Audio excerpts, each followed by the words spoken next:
الله من الشیطان الرجیم بسم الله الرحمن الرحیم. زه فضل وهاب سواتی ستاسو ورور.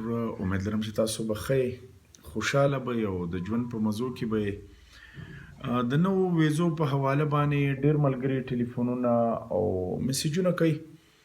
به هر حال دې ته هم ګناه نشته ځکه چې ډېر زیات ټایم پکې تیر شو، د انتظار ډېر زیات ستړي کړو. نو په دغه حواله باندې څومره ملګري چې د نوو ویزو په حواله باندې پوښتنه کوي، د کراچۍ د ایمبیسۍ په حواله پوښتنه کوي، د اسلام آباد د ایمبیسۍ په حواله باندې پوښتنه کوي.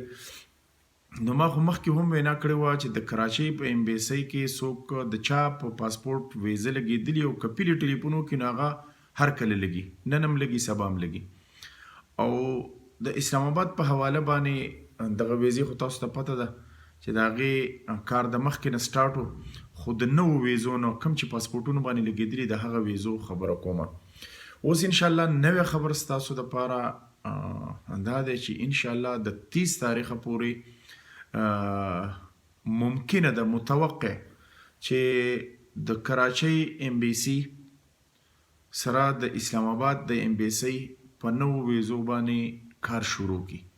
نو انشاءالله مونږ کوشش کوو چې کله هم هغې اعلان وکړي د نوو ویزو په حواله باندې، نو مونږ به ستاسو سره هم هغه وخت میسیج شریکو، ویډیو به شریکو فیسبوک په ذریعه باندې، د شپې دغه پروګرام په ذریعه باندې تاسو به خبرو. خو انشاءالله پر امید یم ځکه چې ما کومه پوښتنه کړې ده او د هغوی سره زمونږ کوم رابطه ده، نو د هغې مطابق وینا ده چې د 30 تاریخه پورې انشاءالله دوی اعلان وکړي د نوو ویزو په حواله باندې، او په 30 تاریخ باندې یا 28 یا 30 منځ کې 3-4 ورځې دي، دومره نه دي، زیاتې نه دي. انشاءالله تاسو مطمئن اوسئ چې د 30 تاریخه پورې د نوو ویزو اعلان وشي. او انشاءالله که بیا هم چاته د نوو ویزو په لګېدو کې څه مسله وه، نو زه باور در کوم چې انشاءالله د نوې ویزې لګېده چې کوم دی دا به صرف یوه ورځ اخلي، یوه ورځ به اخلي د نوې ویزو لګېده. که چا تاسو له نشو لګولې نوې ویزه، نو یوه ورځ کې به زه تاسو له د کراچۍ په ایمبیسۍ کې انشاءالله ویزه په یوه ورځ کې لګوم او بیا تاسو ځان له ټیکټ اخلئ او ځئ.